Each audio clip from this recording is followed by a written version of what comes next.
Alright, hello once again. This is Jeff Scott of Rankin Technical College.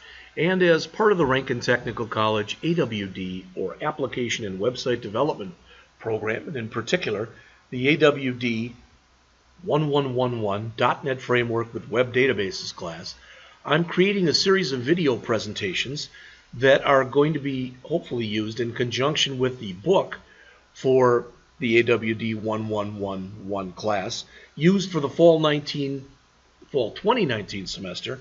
That book, as shown on the screen here, is Pro ASP.NET MVC 5 and APRES text by Adam Freeman. I'm in the middle of Chapter 12, so we are talking in here. We are still working on our project, and we are going into security and finishing touches. So where we are right now is on page 311, third of the way down on the page, talking about creating an account controller. Remember, right now we don't have that. So the next task is to create an account controller and the login action method referred to in our web.config file. In fact, we will create two versions of the login method. The first will render a view that contains the login prompt. The other will handle the post request when users submit their credentials. To get started, as it says, we created a view model class that will pass information between the controller and the view. Add a new class file called loginview.cs to the models folder of the sports.webui project. Sports Web UI, models folder, add a new class that is called loginviewmodel.cs. All right. Edit it so it looks like the following.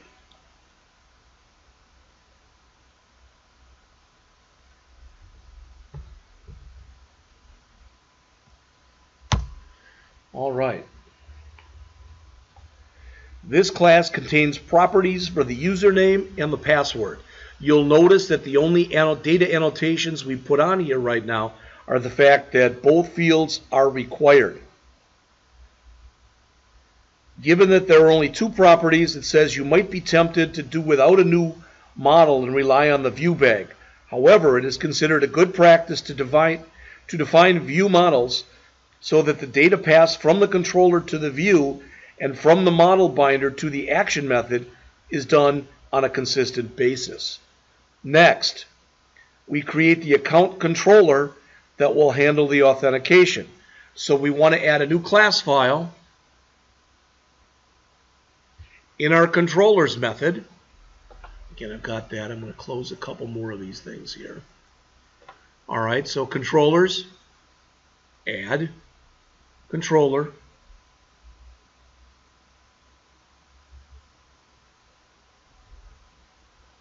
And I'm just going to do it the way we've been doing it, which is empty, add, and it's going to again be called account controller. I think I spelled it right.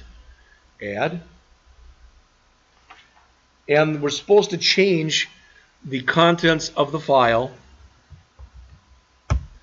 so that they look like what's shown on the bottom of 311 and most of page 312.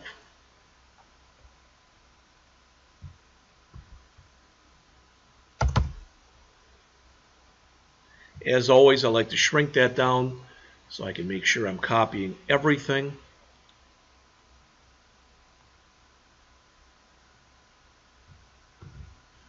All right, now that's done.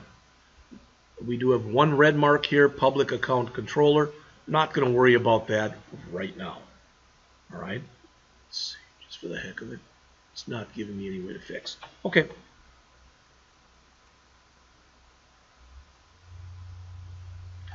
Next is creating the view. Again, I'm on the bottom of page 312. So the author says here to create the view that will ask the user for their credentials, create the views account folder in SportsScore UI. Well, since I came in, let's look. We have an account folder there already. Okay, so that's cool.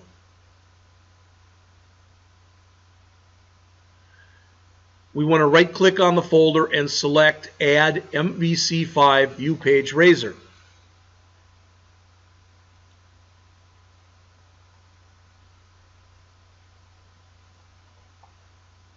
We don't want to just do that. I think we want to add new item. All right. Which again is under, is that Windows Forms? I don't remember. I'm sorry. Code, data, general, no. We'll find it. Well, we can find it from here. How's that? Because this has basically got everything. MVC5 View Page Razor, and we want to set it to login.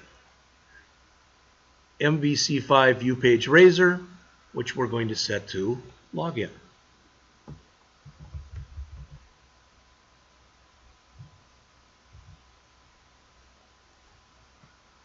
And there it is.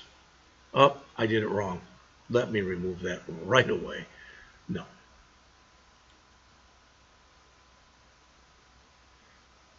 I know that it's wrong, and the reason that I know it's wrong, login.html, yeah, it's an HTML file. I want a CSHTML file. Add new item.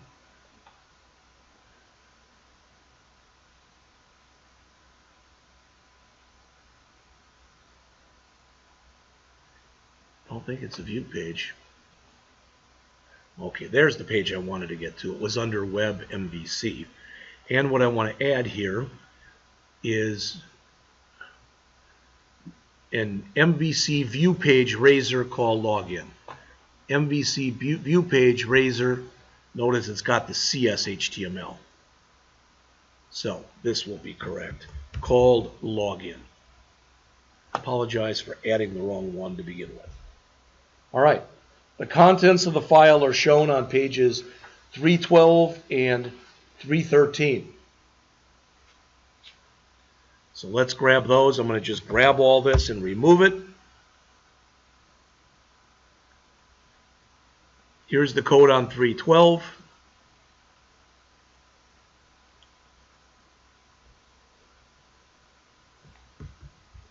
It's incomplete in its current form.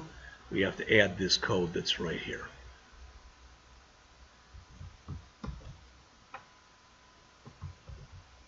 All right, a lot of code here. And the author says on page 313, this view uses the underscore admin layout.cs HTML layout that we've defined earlier, along with bootstrap classes to style the content. There are no new techniques in this view other than the use of the helper method html.password, which is in here someplace. Right there. It generates an input element where the type is set to password. What that should mean is that when we come in here to do this, we're going to run this momentarily, and we type in our password, it will show either black dots or asterisks or something else. It says you can see how the view appears by starting the app and navigating over to admin index. So let's do a file, save all, and we're at we'll just go right to admin, and we'll go to our index, and we'll try to view it in the browser. And it should come up now and look like this. Right there. It says we had errors. No, we don't want to continue. We want to fix those errors. All right. Inconsistent assembly parameter, auth provider, is less accessible than method, account controller, etc., etc. Oh, is that supposed to be private? Let me double check. I apologize.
Well, that's the way they show it in the book.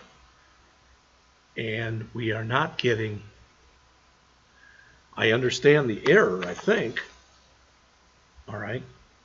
And it may be that earlier I created something and I made it public when it was supposed to be private. So what I'm going to have to do is stop right here, and I don't want to do this, but I'm going to stop right here. In fact, let me pause, because we're only at about 11 minutes. So let me pause right here, and I'll be back as soon as I can. All right, I may have found the problem. This public interface IAuth provider should have been public, and I didn't put the word public in front of it. All right, I don't know if that's going to fix the problems that we have come up with or not fix them. We're going to find out right now. So, File, Save All. Do I still have my run up there? No, I do not. So let's go into our account index and try to view it in the browser and see if we get an error message. The error message did disappear that was there, and right now we have a warning, and I believe that warning is from much, much, much earlier, and that was back in the day when I moved everything from my original domain to my other domain. All right, so log in. Notice username is required, password name is required. That's good because we'd want that to happen. So the required attributes that were applied are enforced using client-side validation. We can submit the form only after we've provided both a username and a password. We know that our username is admin and our password is password. So can we now log in? This is incorrect username or password. I thought it was admin and password. One thing about this that's important for you to realize, notice incorrect username or password. You should always put that in. Put it in like that. Never let the user know which one they screwed up with. Let me go back down here and open up my web config again. Sure thought that was correct. Oh, it's secret, not password. Admin and secret.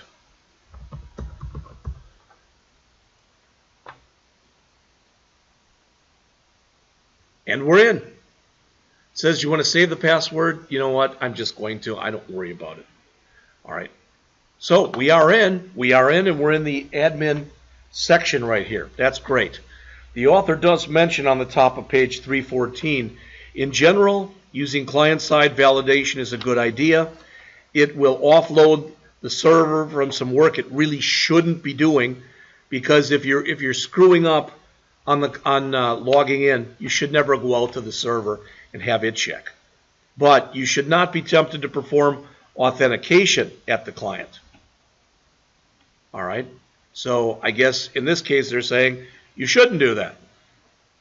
Okay, because it typically would involve sending credentials to the client so they can be used to check the username. I guess that makes a lot of sense, because if someone would try to get into the system and would be able to get in as that client, they might be able to do things they shouldn't be able to do.